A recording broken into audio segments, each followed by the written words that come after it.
was 12, I came to the conclusion that everyone in the world, including my own family, was against me. I was never a problem child, but my parents sure treated me like one. For example, I used to need to be home by 5 p.m. every day. This clearly restricted my amount of playtime outdoors. I wasn't allowed to have friends over to play at the house, nor was I allowed to go over anyone else for that matter. I had to finish homework directly after I came home from school, no matter how long it took. My parents refused to buy me video games and forced me to read books and then write a book report on them to prove I actually read it. Now, even though those rules listed above were quite frustrating to me as a child, they aren't what upset me the most, however. What really hurt me was the lack of compassion on behalf of my parents. My mother was a bitter woman who always made me feel guilty about accidents or mistakes I've made. My father, on the other hand, only knew one emotion: frustration.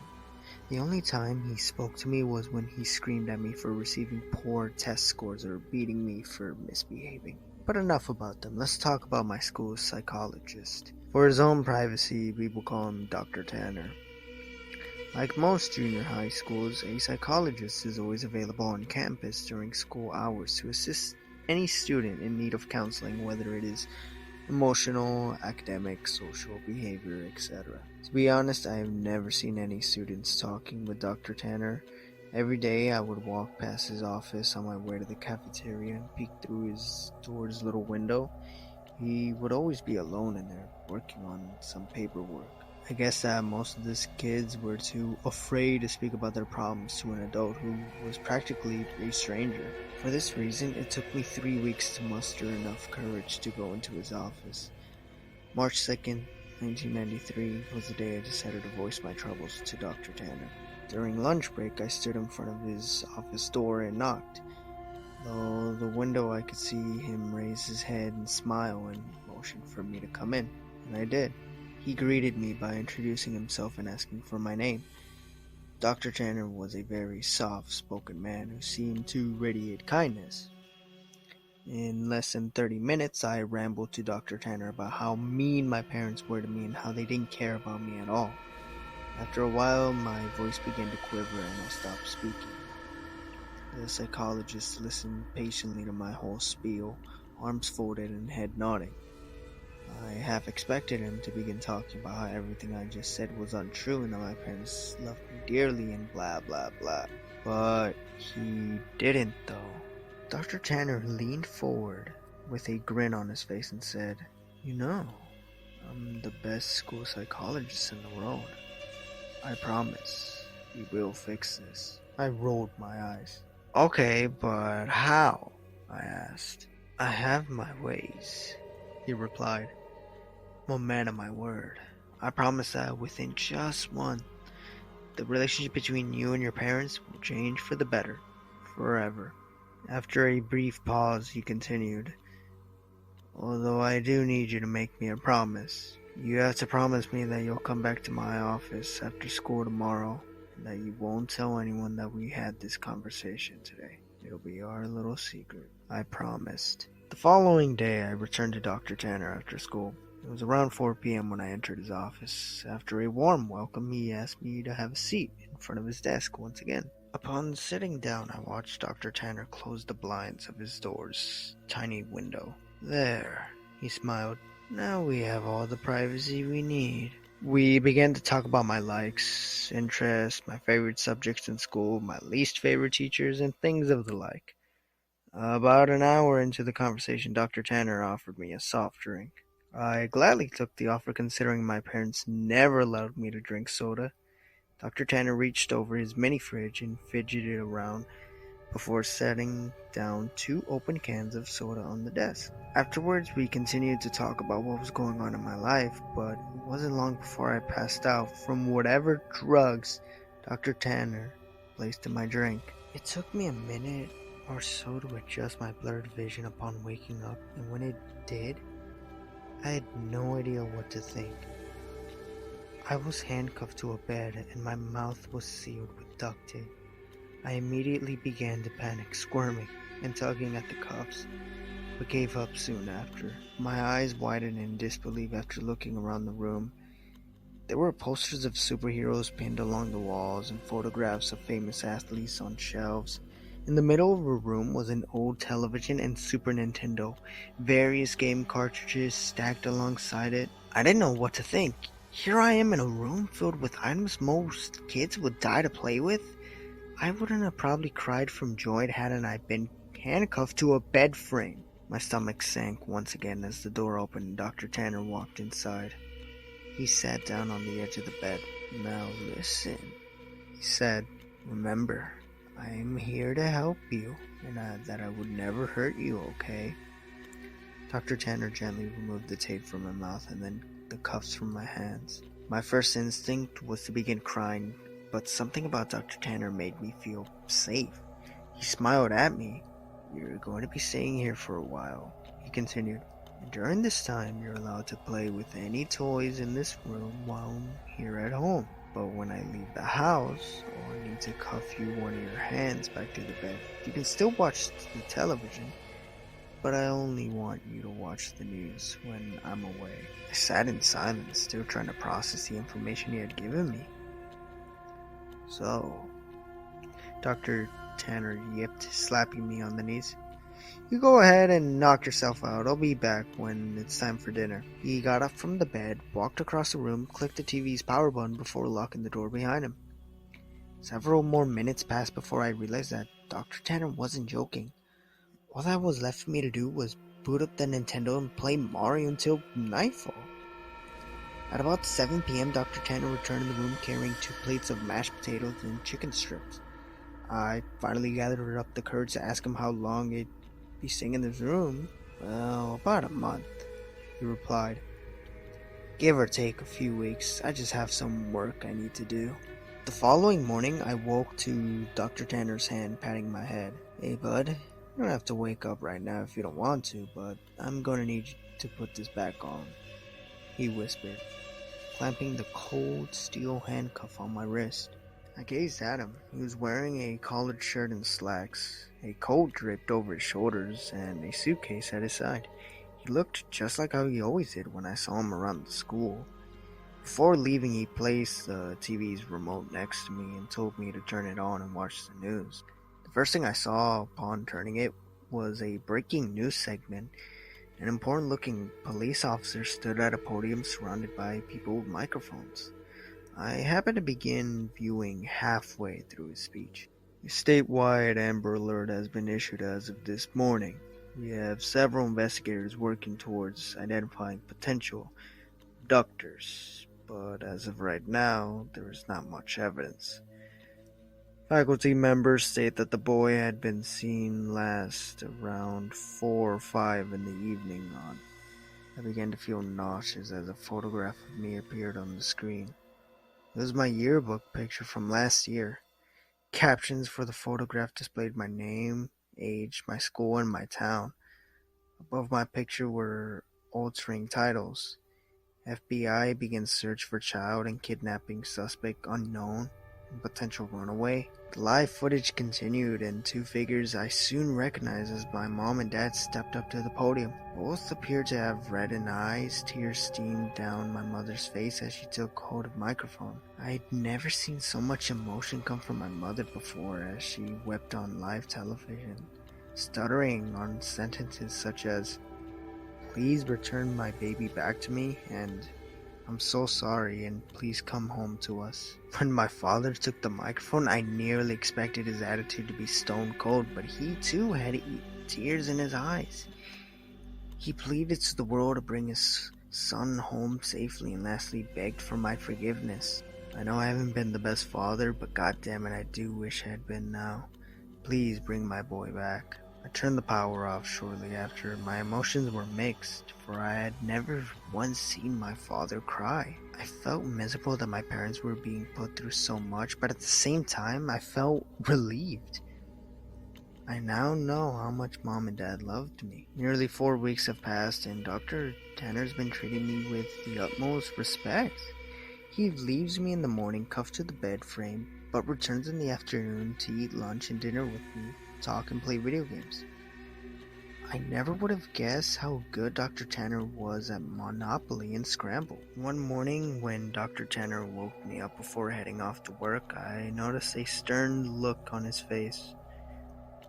I also realized that it was 3 hours earlier than when he usually wakes me up. You need to watch the news today, no exceptions. I want you to keep the television on all day and pay close attention to it, he stated grimly. I, of course, complied and watched him exit the room. About 2 hours later, a breaking news segment interrupted the toothpaste commercial I was watching. The title, Human Remnants Found. The two staunch-looking men in suits stood aside one another and began speaking. We are displeased to bring up such unfortunate news this morning regarding our missing child case from earlier this month. One of the men bowed his head while the one speaking shuffled through some papers. He continued. Remains of a boy have been found in a garage bag beneath a highway overpass. The body appears to be that of a child. Although not much of it is left, the body has been decapitated and much has been burnt to ash and bone. The screen shifted over to a helicopter view of the freeway. Dozens of police cars gathered near the bottom of a tall overpass. The man's voice could still be heard. Within the bag, police found a junior high school identification card labeled as such. The screen showed the school ID card I always packed in my backpack. The plastic was sort of melted away, but the photograph and name were intact. After the two men dismissed themselves, the camera panned over to my parents. They were sitting among reporters. My mother's face held a painful grimace, and my father choked his head down at his knees. I shut the television off at that point. Dr. Tanner returned home very late. He hurried into the room, unlocked my cuffs, and placed a bottle of fizzing water into my hand. He placed his hands onto my shoulders and smiled. I made you a promise, didn't I? I nodded, tears squeezing their way out of my eyes. You need to make me a promise again, he whispered. He told me that I need to drink all the water in the bottle. It would help me sleep, and from there on, I am to never tell anyone that I ever met him. I promised. I told you, I'm the best school psychologist in the world, didn't I? And he was right. I woke up later that night to find myself lying in the middle of a park, stars shining brightly across the night sky.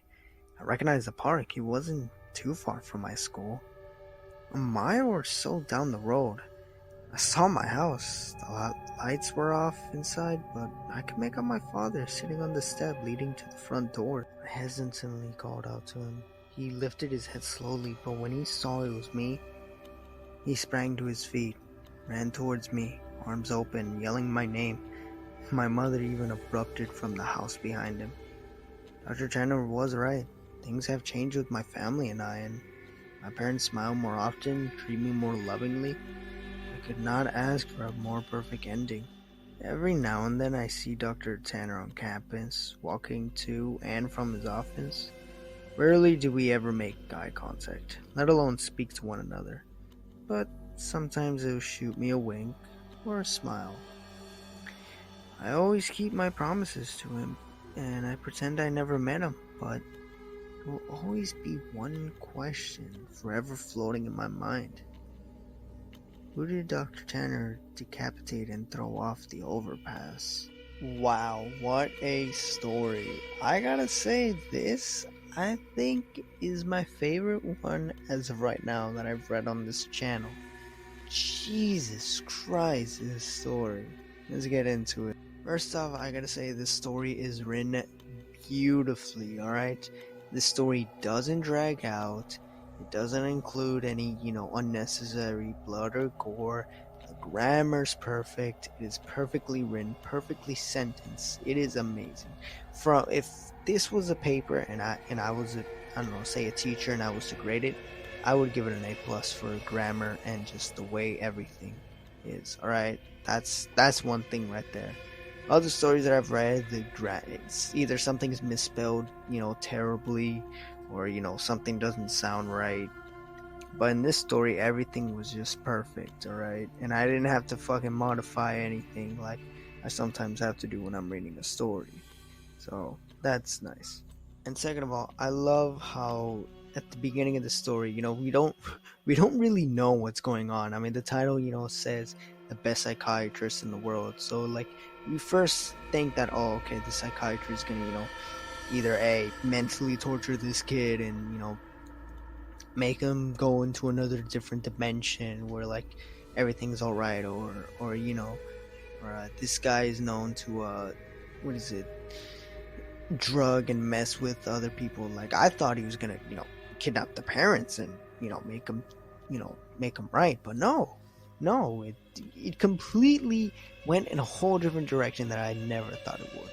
So that's another plus right there. Second of all, I like how the story is relatable. I mean, come on, we as a kid, have we ever had those moments where like our parents, just they make bullshit fucking rules, and sometimes you think they don't love you, or they're doing it out of spite or for no reason. As a kid, we've always had, at least we've had that moment, one or two, and especially at the beginning of the story where the kid or the writer says that he feels that the whole world is against him. We've all had that point, in our life where we feel like the world is against us. And we just want, something to happen to, make that go away. And I like how this story deals with that. It deals with that classic feeling that we as a kid, used to feel. I like that. It takes a whole new spin to it. Second of all, absolutely love the psychiatrist, right? We don't know that much about him. He's such a mystery. How is he able to do all this stuff and get away with it? The fact that also, even after, the kid, comes back to his parents, he doesn't go away. The psychiatrist still works at the complex. He still works at the school. Like, he doesn't disappear or go to another one. No, he still, works there. It still helps out the kid. And also, I gotta say this, so did nobody question the psychiatrist? I mean, if the kid is, seeing the psychiatrist, there has to be some sort of school record. I mean, they did say that the psychiatrist is available during school hours, so isn't there, a record where he would miss class because he's busy with them, or, because, he was with them? There would be like some sort of, confirmation or attendance, like some shit like that, simple little shit. I don't know. That was one thing that I guess towards the end I was like, did nobody, know that the last time he was seen with someone was a psychiatrist, But I don't know, maybe the psychiatrist found a way to, get around that. I mean, we still don't know, how he did all this stuff, because I'm assuming that there was cameras, the complex, at least on the outside. So I'd imagine, he must know a way to bypass that, which actually gets into the twist at the ending. Oh my god, the twist is amazing. First off, the twist, Jesus Christ. After we've had this whole beautiful reunion, with the kid and his parents, and how it improved his life. His parents are much more caring, they show much more compassion, they love him, and I'm assuming that they let him do, more things. And so I like how the main character is like, I thank this, doctor or psychiatrist for helping me, making my life better, but, where did he get that decapitated, burnt body from? And so it just begs the question, did he kill someone? Like, did he kill someone to make another person's life better? Like, did he take a life to make someone else's life better? And also, who's to say he hasn't done this to other people? He did say he's the best psychiatrist in the school. And does the school know this? Because now, as I'm thinking about it, does the school have a hand in this? Did they help, or what's going on? It's interesting, and if he's the best psychiatrist in the school, has he, gone to other schools and done the same thing? I don't know. It just, I like twists like this where it just gets the mind, you just start thinking and coming up with theories. And I don't think, to my knowledge, there's like an official sequel. Maybe there's like a fan-made one out there, but as of right now, there's no sequel to this story, and I want it to be that way. I don't want there to be an official sequel to this story, because honestly, this story on itself is amazing with a great twist that just keeps you guessing and theorizing. How he was able to pull this off. Is the school involved, and who was that kid? Because there was no mention of any other kid in the story. There was no mention of that. Not to mention also the main writer, the protagonist. It's clearly stated that he is the first person, so there was no previous person prior to meeting with Mr. Tanner. I mean, shit, in his time living with him for the 4 weeks, not once is there ever mention of another kid. So the question is, where did that kid come from? Who knows? Maybe he got it off. He got a kid from the orphanage. Who knows? I don't, and that's what I like. That this story keeps you guessing, especially towards the end, and I like that. That's a great storytelling right there. Lastly, one point I love about this story, and I'm going to try to keep this short, I don't want this video to drag out too long, but simply put it, this creepypasta is definitely unique from the rest, as there's no, higher natural being, there's no, supernatural, unexplained, the psychiatrist isn't a wizard, or, oh, he never existed, or, oh, it was a ghost from the past. No, that was none of that. Simply put it, the guy was just a normal person. Fucked up, but he was a normal person. And even after the event, he still works at the school. And, unsuspected, he never disappeared, or, oh, he went off to another school, never be seen. He still works at the complex, probably doing the same thing over and over. Who knows? And so I do like that this story is grounded in realism. It sticks to the basics. It doesn't far away from the norm, from what it sets up with from the beginning. It sticks to that from beginning to end, and I love that. It never tries to become anything more. It doesn't set itself up for another sequel. It doesn't, try to, become this whole, next Slender Man or Jeff the Killer. No, it's a simple, neat little campfire story from beginning to end, and I love that. It is simple, greatly written, with an amazing twist and ending, and honestly, really interesting characters, and honestly, I couldn't ask for a better story like this. So yeah, as of right now, this is definitely my favorite story that I've read on the channel, honestly, and I strongly recommend checking out this story. Link is going to be in the description below of the video. And yeah, with that being said, thank you guys for watching. Like, comment, subscribe. Don't forget to check out the other videos. But first, check out this story and read it for yourself. It's an amazing work of art. So, with that being said, I'm Esqueleto QZ, signing out.